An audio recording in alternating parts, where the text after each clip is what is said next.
आयोजक परिवार श्री तेजपाल, पुष्पा देवी, रोहित, प्रिया, राजीव, प्रीति, सक्षम, माहिका, सुबीर, यत्ती एवं समस्त गंगवाल परिवार, बारसोई, हावड़ा। आचार्य बानतुंग स्वामी की अमर कृति,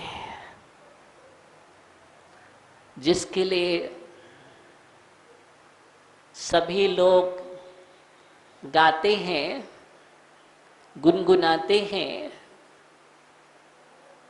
मंथन करते हैं, चिंतन करते हैं, पाठ करते हैं, कंठस्थ करते हैं, स्मरण करते हैं। जब जब भी कोई पीड़ा होती है, तकलीफ होती है, जीवन में समस्याएं आती हैं, तो वह भक्त बहुत ही श्रद्धा के साथ भक्तामर महास्त्रोत का स्मरण करता है। और स्त्रोत है ही ऐसा, किसी को भी अगर किसी भी प्रकार की बाधाएं हैं, बहुत विशाज व्यंतर बाधाएं हैं, या किसी भी प्रकार की समस्याएं हैं, उपद्रव है, उपसर्ग है, जो भी है, अथवा किसी को कुछ हानि हो रही है, अथवा उसके जीवन में अनेक प्रकार का श्रम करता है, लेकिन उसको याद नहीं होता, स्मरण शक्ति मजबूत नहीं होती है, उन सब के लिए समस्त समस्याओं का अगर समाधान है तो उसका नाम भक्तामर स्त्रोत है। एक ऐसा स्त्रोत है जिसके अनेक ज्वलंत उदाहरण हैं। वर्तमान में इसका कई रूपों में प्रयोग और उपयोग हो रहा है। अनेक इस पर शोध कर रहे हैं। कई लोगों ने इस पर पीएचडी की है और शोध करके उसके अंदर की जो क्या शक्तियां हैं, उन शक्तियों का उद्घाटन किया है। ये एक ऐसा स्त्रोत है, एक ऐसा ग्रंथ है जिसमें अध्यात्म भी है और सिद्धांत भी है, जिसके अंदर न्याय भी है और दर्शन भी है। या यूं कहें कि एक भक्ति का अनूठा और अनुपम ग्रंथ अगर कोई है तो उसका नाम भक्तामर स्त्रोत है। इसको हम भावना योग भी कह सकते हैं, क्योंकि इस ग्रंथ पर, स्त्रोत पर जिन्होंने अपने जीवन में इसको जीवन का अंग मान लिया है, जीवन का आधार मान लिया है, वह जीव निरंतर इसका पठन पाठन करके, स्मरण करके, कई प्रकार की भावना के माध्यम से प्रशस्त ऊर्जा को तैयार करके अनेक रोगों का शमन करने में निमित्त बन जाता है। अगर वह किसी भी काव्य को, जिसमें प्रयोग किया गया है, उस काव्य का स्मरण करके भावना देता है, जिसको आप हीलिंग कहते हैं। एक भावना है, वो क्या है? एक भावना है जिसको हम रेकी कहते हैं, वो एक भावना है।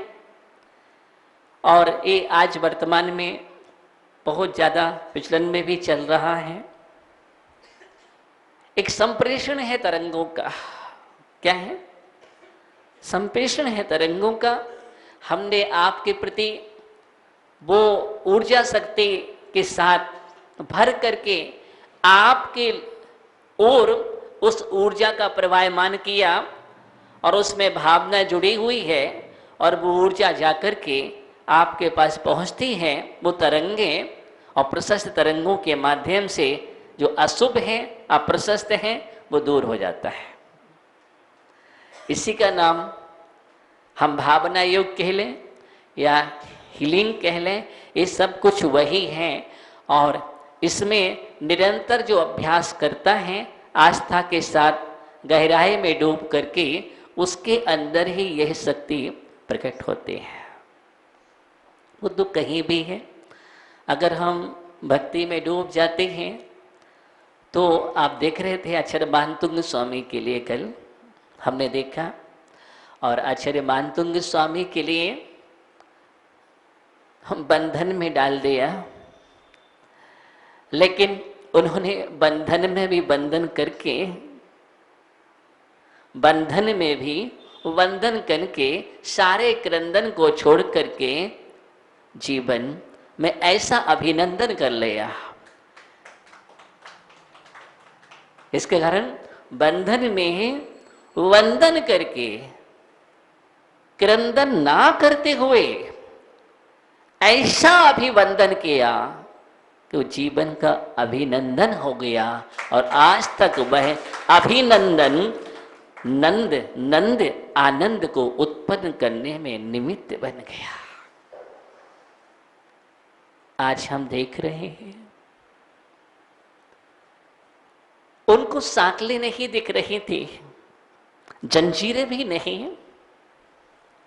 ताले नहीं नजर आ रहे थे, उनको कारागृह नहीं लग रहा था।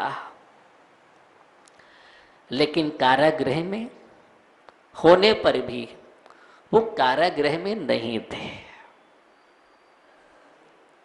कारागृह में होने पर भी कारागृह में नहीं थे, बंधन में होने पर भी बंधन का अनुभव नहीं कर रहे थे। वो बंधन से अतीत होकर के प्रभु की आराधना में डूब गए थे। बंधन बंधन तब लगता है जब हम बंधन में चले जाते हैं। बंधन बंधन तभी लगता है जब हम बंधन में चले जाते हैं, और जो बंधन में चला जाता है उसके लिए कोई बंधन ही नजर नहीं आता। यही कारण है कि बंधन होने पर भी वो बंधन मुक्त हो गए। और हम बंधन का वेदन करते हैं तो बंधन से निरंतर बंध को बांधते हैं। बंधन से निरंतर ही बंध को बांधते हैं और कर्मों का बंधन जटिल होता चला जाता है और हम संसार के कारागृह में कैद पड़े रह जाते हैं।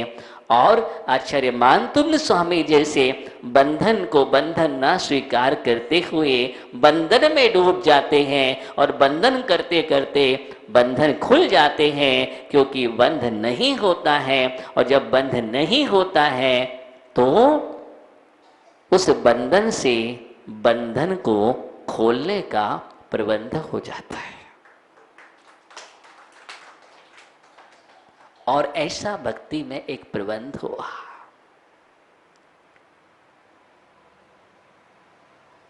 क्या अद्भुत चमत्कार है। हम लोग कहते हैं कि चमत्कार, वास्तव में देखा जाए तो भक्ति ही चमत्कार है। क्या कहेंगे? भक्ति ही चमत्कार है, भक्ति ही अतिशय है। अगर हम भक्ति को उसके साथ चमत्कार के साथ समन्वय करेंगे, अतिशय के साथ करेंगे, तो चमत्कार किसी और वस्तु का नाम नहीं है, अपितु अंदर में जो आस्था की गहराई के साथ अपने स्तुति की जाती है और उस स्तुति में जो भावना मनः विशुद्धि जुड़ी होती है, आंतरिक पवित्रता होती है, उस पवित्रता से जो भी होता है उसका नाम चमत्कार है। लेकिन पवित्रता होना चाहिए, मनः विशुद्धि होना चाहिए। आचार्य मानतुंग स्वामी के अंदर मन में किसी भी प्रकार के द्वेष की भावना नहीं थी कि मुझे कारागृह में डाल दिया, अब मैं बतलाता हूं तुम्हारे लिए। नहीं नहीं, ऐसी कोई भावना नहीं थी। वो तो मौन लेकर के साधक हैं और साधक पर उपसर्ग आते हैं तो उपसर्गकर्ता पर किसी भी प्रकार के द्वेष की भावना नहीं रखते, और द्वेष की भावना नहीं रखते इसलिए साधक होते हैं। वहां पर कोई बैर नहीं, उसके प्रति कोई कसाय नहीं होते हैं। जब जब भी उपसर्ग आते हैं तो आगम में लिखा हुआ है, बहुत अच्छी बात लिखी है, आचार्य कुंद कुंद स्वामी की बात कर रहा हूं। उन्होंने लिखा है कि ऋणमोड़म न वर्णे जो उपसर्गम परिसहम तिब्बम पाव फलम मेदम मया बीजम संचितम पुब्बम। क्या लिख रहे हैं आचार्य मानतुंग, आचार्य कुंद कुंद स्वामी लिख रहे हैं वहां पर कि बोले ऋणमोड़म वा वर्णे, अगर उपसर्ग है तो ये उपसर्ग जो परिसय है पाव फलम मेदम, क्या लिख रहे हैं, मया मेरे द्वारा ही अर्जित किया हुआ ये पाप का फल है। किसका फल है? मया बीजम संचितम पुब्बम, मैंने जो पूर्व में संचित किया था, संग्रह किया था, उस संग्रह का फल सामने आ रहा है, तो फिर उससे घबराने की क्या जरूरत है? किया तो हमने ही है। पाव फलम मेदम, इस प्रकार का चिंतन करता है साधक और एक सच्चा आराधक। साधक या आराधक जब इस प्रकार का चिंतन करता है कि मेरे ही पाप का फल है और ये पाप का फल भी चला जाएगा, ये भी शाश्वत नहीं है। क्या नहीं है? एक कर्म का विपाक है और उदय में आया है, निर्जीर्ण होना है। अब हम सिद्धांत की बात करते हैं, उदय में आया तो निर्जरा को प्राप्त होगा, और जब निर्जरा होनी ही है तो उसमें घबराने की क्या जरूरत है?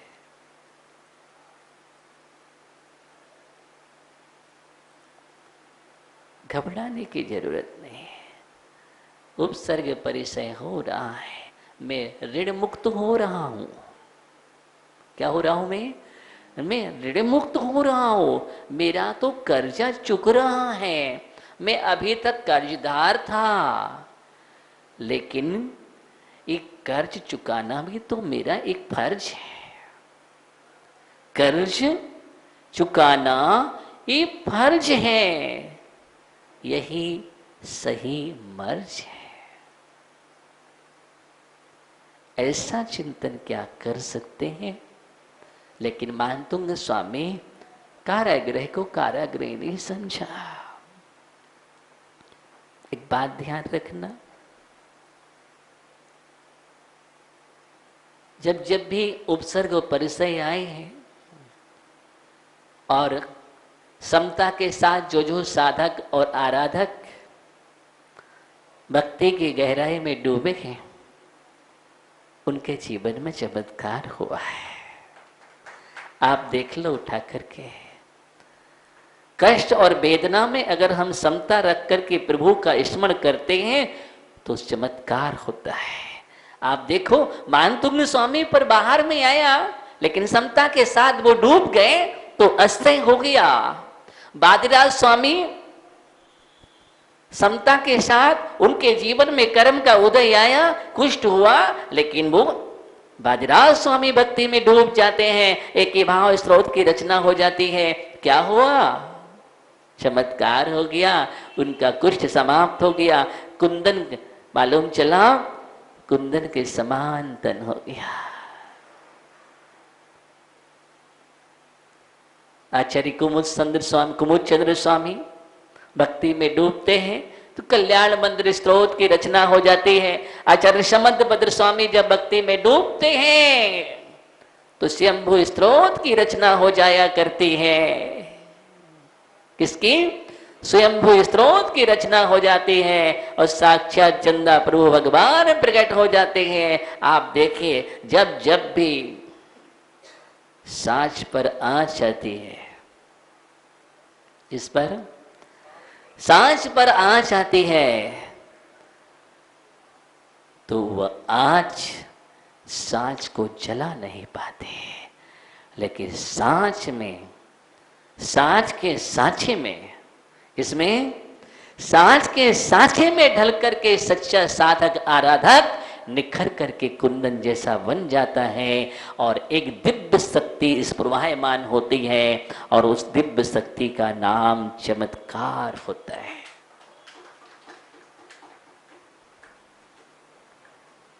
आचार्य मानतुंग स्वामी की चर्चा हम कर रहे हैं।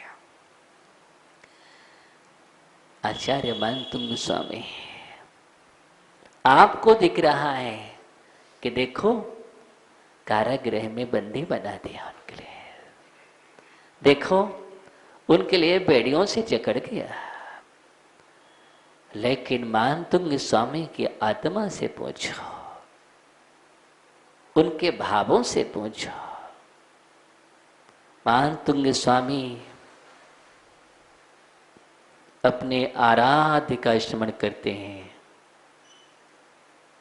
आदिनाथ भगवान सामने है और ध्यान रखना, जिस समय हम अपना इष्ट का स्मरण करते हैं और इष्ट हमारे सामने होते हैं और सामने हम देखते देखते उनके गुणगान में डूब जाते हैं। बाहर क्या घटना हो रही है, क्या घटित हो रहा है, मुझे कुछ भी मालूम नहीं, लेकिन अंदर क्या घटित हो रहा है मैं उसी का अनुभव कर रहा हूँ।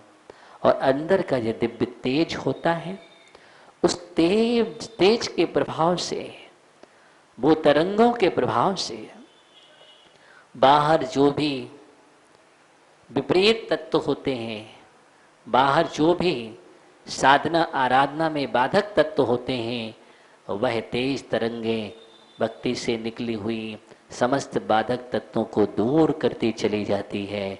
इसका नाम है भक्ति। पुण्यार्चक परिवार श्री तेजपाल, पुष्पा देवी, रोहित, प्रिया, राजीव, प्रीति, सक्षम, माहिका, सुबीर, यत्ती एवं समस्त गंगवाल परिवार, बारसोई, हावड़ा।